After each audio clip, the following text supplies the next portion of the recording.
Hello and welcome. This is Corey from the Bach Scholar YouTube channel. I thank you for joining me today. This is a video on a topic that is very near and dear to my heart, and it has been for the past probably year or so, or even over that. It's called minimalist piano fingering. And you know, I was employing these techniques from my so-called minimalist piano fingering theory. I've been employing techniques from this for years now. So I'm testimony that it works. I get a lot of comments from people on YouTube, pianists exclaiming how easy I make everything look. Oh, you make everything look so easy. You just play everything so easily. You barely even move your hands. I know. I know. I'm proud of that. I'm proud that I can do that. I know that. I'm very well aware that my playing looks effortless. I'm not the greatest pianist in the world, but the technical aspect of my playing is usually effortless in my videos. And I attribute that to a large part to my fingering.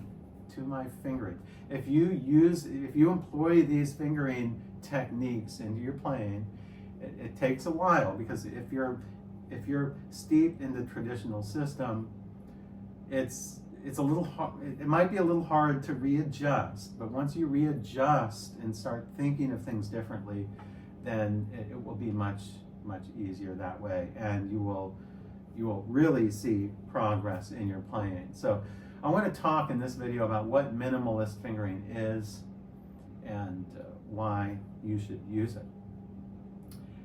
But before that, I just want to mention that my wife Marilyn and I teach piano, of course. You can probably guess that.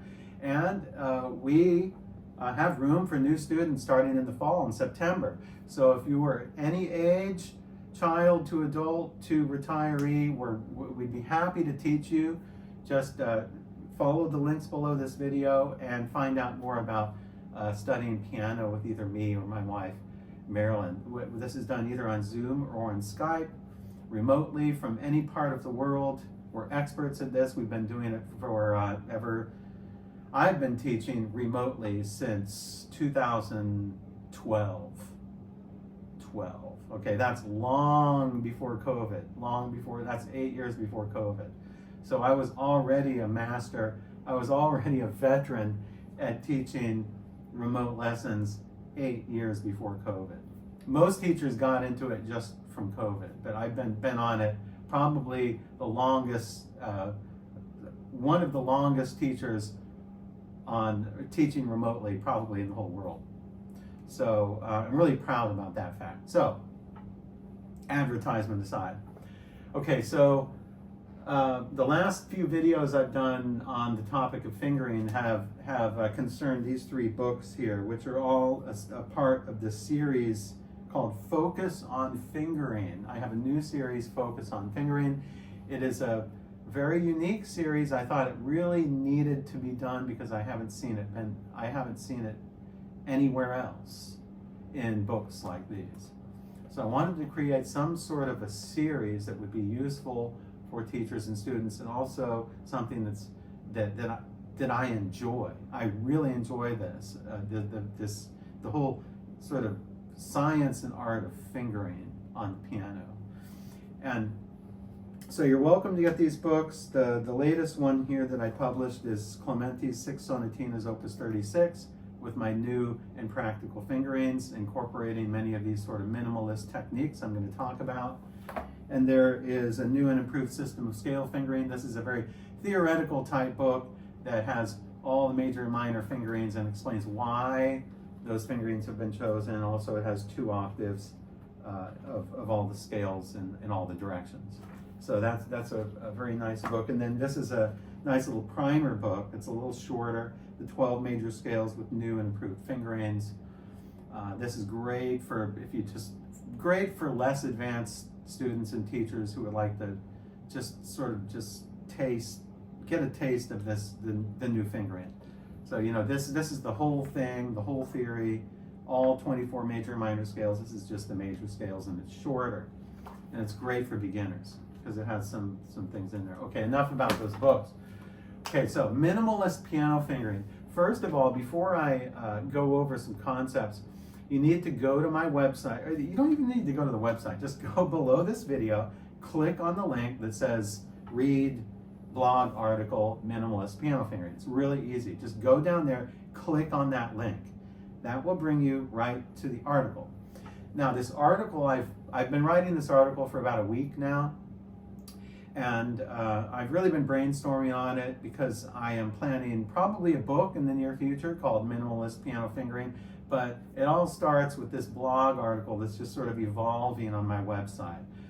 So also, I wanted to mention, if you're watching this video and you want to help me out, and you have some good ideas, if you have any great ideas of any pieces or any particular passages that you think would benefit from some of these minimalist piano fingering techniques, send me an email. Okay, please do this.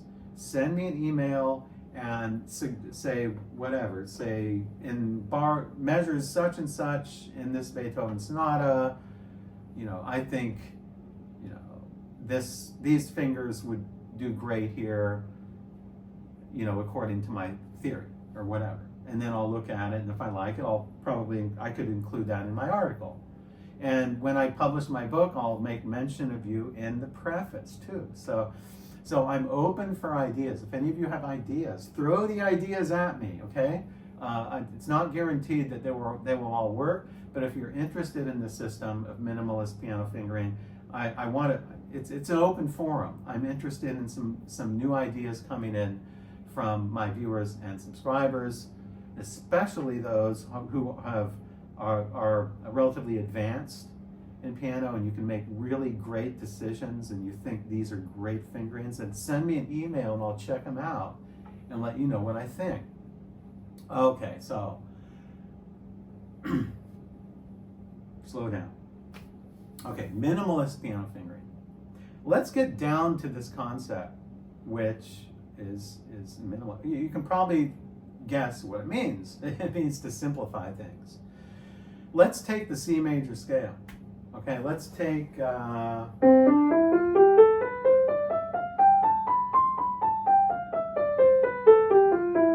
okay, I just played it with a traditional C major fingering, 1, 2, 3, 1, 2, 3, 4, 1, 2, 3, 1, 2, 3, 4, and then 5 on top.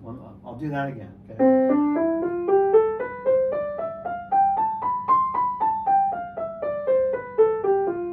I'll do it again.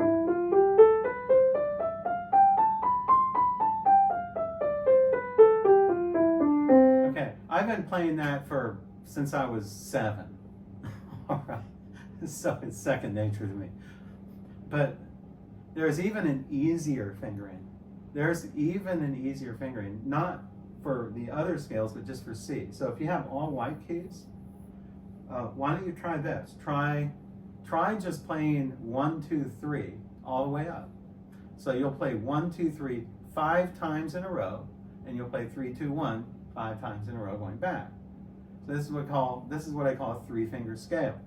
This is not original stuff. I'm sure pianists have come up with this before, but I think this is different because you need to learn these. This is not just something to provoke traditionalists and say that, oh, I'm just playing the scale with 3 fingers, it's better than the 5-finger scale. No, you have to really try it.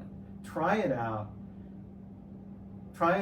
day after day and compare it with the traditional fingering. Play it at various speeds. Do it also in the left hand. Left hand can also work 3, 2, 1. Let's do it here. 3, 2, 1. Right hand.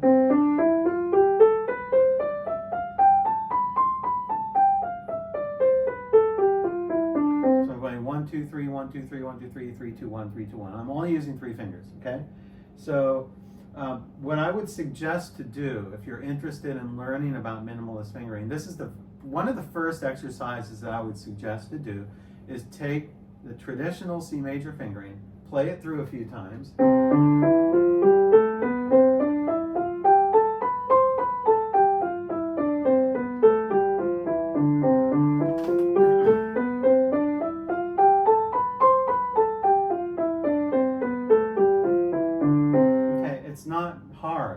for me it's easy because I've been playing this forever. But now, let's do the 3-finger scale. Same speed, same kind of dynamics.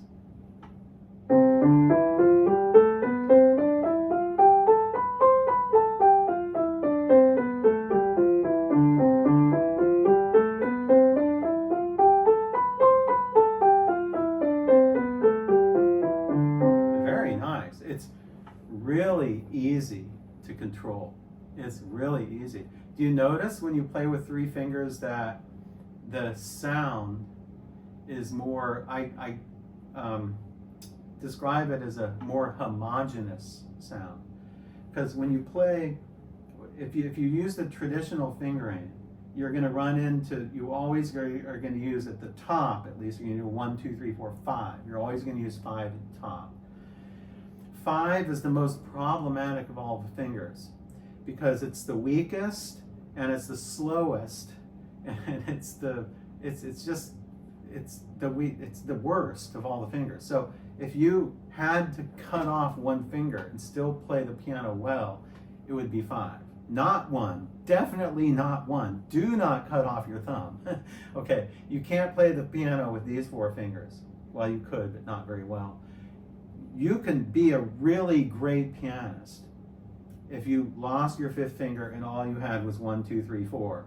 But if all you had was 2, 3, 4, 5, you would be a pretty crappy pianist. And I'm talking about mostly the right hand. The 5th finger has a different function in the left hand than in the right hand. So most of what I talk about in minimalist fingering concerns right hand passages, especially scale passages that are fast. So don't get that confused with the left hand. So when I say something like to avoid the 5th finger in my article, I don't mean just every time you play a piece you can't use 5 anywhere. I'm not saying that. You actually do need to use 5 a lot in the left hand because it provides a bass. Like,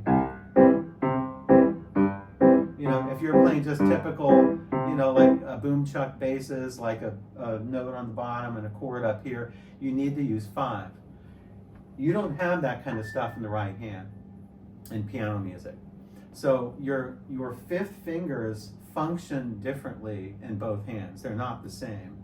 See, the traditional system likes to think that all 5 fingers are equal, and they will be equal if you spend hours and hours a day, if you play Hanon, all day, play Hanon all day long, do Czerny exercises using 4 and 5, then you'll train all your fingers. This is the traditional system, but we don't have time for that. We don't have time. We live in a different era now. We don't live in 1850 anymore. 1850, you could practice 6 hours a day. They didn't do anything else. So you could practice all you want. We live in a different era now. People want fast results. People want hacks. People want easy solutions. Well, thank God there is an easy solution. It's called minimalist piano fingering. So let's go back to this C major scale. Play it with a traditional fingering. Okay. Listen carefully too. Okay, I'm going to listen really carefully.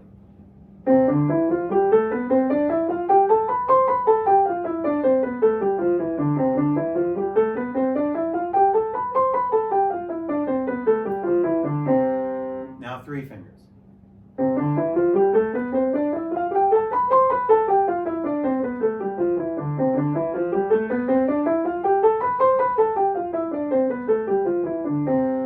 Now, I personally think 3 fingers is much easier, and it leads to a more solid sound.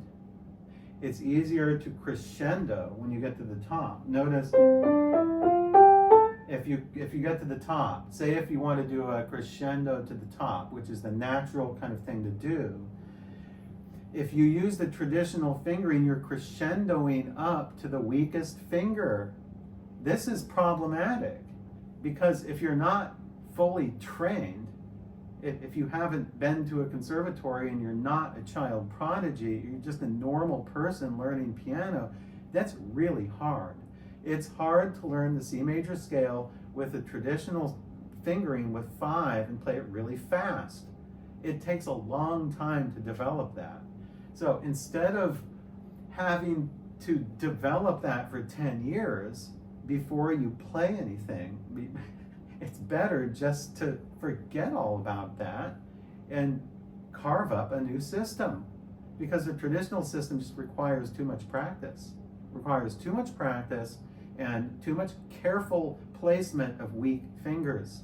So look, if I'm, let me play in slow motion and show you. Okay, I'm going to play the C major scale with my right hand going up. I'm going to try to crescendo when I get to the top. Okay.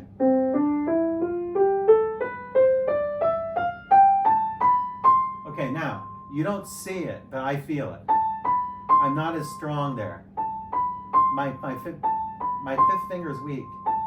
I mean, everybody's fifth finger is weak. It's not, unless you're a child prodigy or Lang, sorry, I pronounce his name wrong, but Lang. If you're a child prodigy, if you're a famous concert pianist, you don't have to worry about that.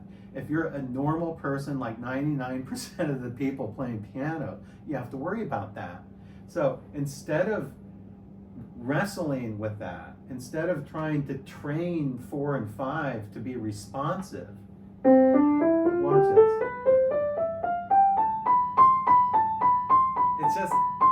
It's like not, it doesn't feel strong. It's not strong. But if I use 1, 2, 3, look what happens.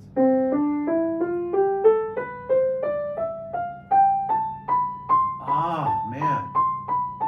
When you get to the top, you're using the 3 strongest fingers on the top. Your thumb, your second, and your third fingers. The fingers go from most important to least important in piano. The thumb is the most important finger. All right? The traditional system teaches otherwise. The traditional system downplays the thumb and teaches beginners that the 5th finger is the most important finger. Well, they don't say that outright, but all the exercises focused on, separating the 5th finger from all the or getting finger independence, for beginners, playing 5, all the 5 finger exercises played for hours and hours a day. They do nothing. It's a waste of time. You're better off using the stronger fingers. So instead of trying to spend hours training 4 and 5 to play, to go up and down and do all these turns, yes, on paper that looks like the correct fingering. That's what I call the academically correct fingering. On paper, it's perfect. It looks great. Yes, the C major fingering. It's on paper it looks great. But if you have to play it extremely fast and extremely clean,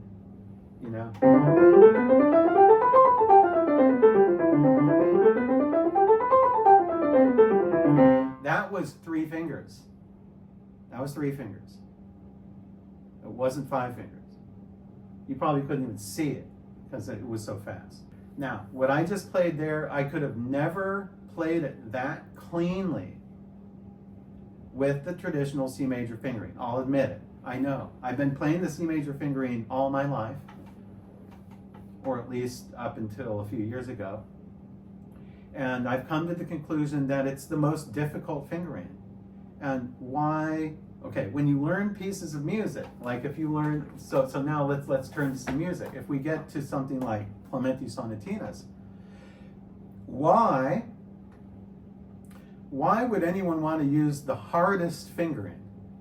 The hardest. Okay, so let's turn to the first sonatina here, sonatina number 1. Very famous. Okay. This scale right here that goes down. So, okay. You need to read my article because I talk about this. How many different fingerings can you think up for this passage right here that starts. Okay, just that right there. Here's your assignment. Your assignment is to take this just from this G to that G, take that, write that down or print it out, and see how many fingerings, how many like fingerings that work, how many workable fingerings can you think of that will fit that theme? I'm willing to bet that most pianists have never even dared to think of such a thing, because we're taught correctness. You need to be correct. There's a correct fingering, Johnny. Johnny, there's a correct fingering. You need to use 5, 4, 3, 2, 1. 5, 4, 3, 2, 1. Then, because this note, this D is the highest note, you have to play 5 on it because it's the highest note. That means if you want to play 5 on D, you have to play 3 on B. And then you have to play 4 on C. Now, do you see what happens though when you do that? You have 3, 4, 5. The weakest 3 fingers on the hardest 3 notes to play for the beginner. The beginner has to do this. They have to go, if you play 5, 5, 4, 3, 2, 1. Now, if you go 3, 4, 3, 4, and then 5, 4, 3, 2, 1, if you went to Juilliard, this is an easy thing, okay? If you were a beginner, this is not an easy thing. So we're better off just changing the fingering. I'm sorry to buck tradition, but I'm just gonna do it. This is a terrible fingering.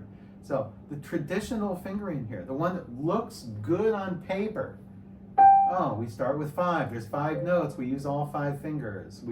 There's all 5 notes. We use all 5 fingers. That's all very nice and logical, but it doesn't work very well. It does not work.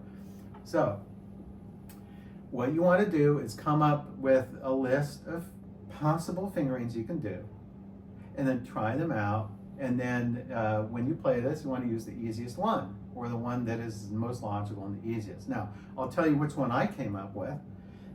I'll give you a little sneak peek. If you get my Clementi Sonatina book, you'll find out that I fingered it like this. Okay, I didn't start with 5. I started with 4. Get that, 4. So they're right there. You know, you're gonna piss off all the conservative piano teachers because you play 4 and you have to. It's not correct, Johnny. You have to play 5. You know, that's a bunch of crap. The minimalist piano fingering is all about logic and whether it works. So I play 4. Now I play 3, 2, 1. Now I play 2, 1. And then those repeated notes, 1, 2, 1, 2. In the traditional system, it's 3, 4, 3, 4. What's easier, 1, 2, 1, 2, or 3, 4, 3, 4? Well, it's a no-brainer. 1, 2, 1, 2 is easier. So 1, 2, 1, 2, and then 3, 2, 1. So you have a 3, 2, 1, and then a 2, 1. See, this scale that only spans an octave and it goes up and down and maneuvers all around, there's no reason to use all 5 fingers on this. This is overkill. Overkill. You don't need all 5 fingers for this. In fact, you can do it with 3. In fact, my fingering before this used only 3 fingers. You can go 3, 2, 1, 3, 2, 1, 1, 2, 1, 2, 3, 2, 1, 2, 1. So that's probably the easiest one of all. But I like to use 4 here because it, it just feels better. So 4. So there are a lot of 1, 2, 1, 2s. A lot of using these bottom fingers here for that passage. Now, your typical kind of conservative piano teacher would be appalled at this. They would think, oh, well, the student must learn the C major fingering. That's why Clementi wrote this to teach the C major fingering, but I have news for you. The C major fingering is a concoction of the early piano school. There's no proof that the C major fingering is even the best fingering. In fact, I prove in this book it's not. So if you're playing pieces to teach the C major fingering, you better think again, because the C major fingering is often the worst fingering to use in those situations. So minimalist piano fingering is all about reducing the finger overhead. I call it like either fingering overhead or finger overhead.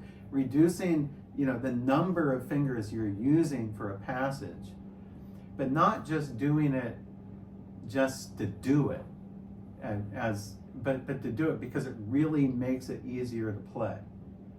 So the whole concept behind this, after you read my article, is very often there will be 2 or perhaps even 3 different options for fingerings, and you can choose the one that fits you best. But generally, the minimalist route, in my opinion, is the best way to go because it's the most logical. It's the most logical system. It's not based on scale fingerings. So the traditional system is one that when you learn a sonatina or a sonata, it's all about, well, if you have a C major scale, you have to use the C major fingering. Or if you have an E flat major scale, you have to use the E flat major fingering. No, that's not, my system doesn't do it that way. I don't care what scales you're playing. All I care about is how the notes are organized, the easiest way to play those notes using your 5 fingers. If you have to leave out 5, leave out 5. If you have to leave out 4, leave out 4. Don't feel guilty for playing 3 fingers. 1, 2, and 3 is often the best fingers you can use to finger things. These are the strongest, these are the weakest. 4 is like in between, but 4 goes with 1, 2, and 3. So if you have to leave out any finger in the right hand, especially for like fast passages, it should be 5. Because these fingers, 1, 2, 3, and 1, 2, 3, 4, have greater powers than 5, 4, and 3. So the traditional system is one that sort of teaches that these 3 fingers are the most important and the strongest fingers, and you want to use these all the time. The minimalist system is almost the opposite of that. You want to use more of these fingers, less of these fingers, and make everything as easy as possible. Easy as possible. The traditional system teaches that it's often the hardest fingering they use.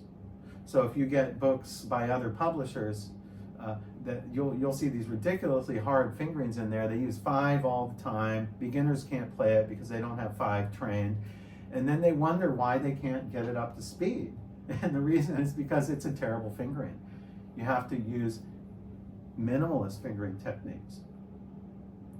So anyway, I don't know, I could go on for hours about this. I'll post more about minimalist piano fingering, but I hope that this gave you some food for thought. Go and read my article, read it 10 times over, try out the examples, and see what you think.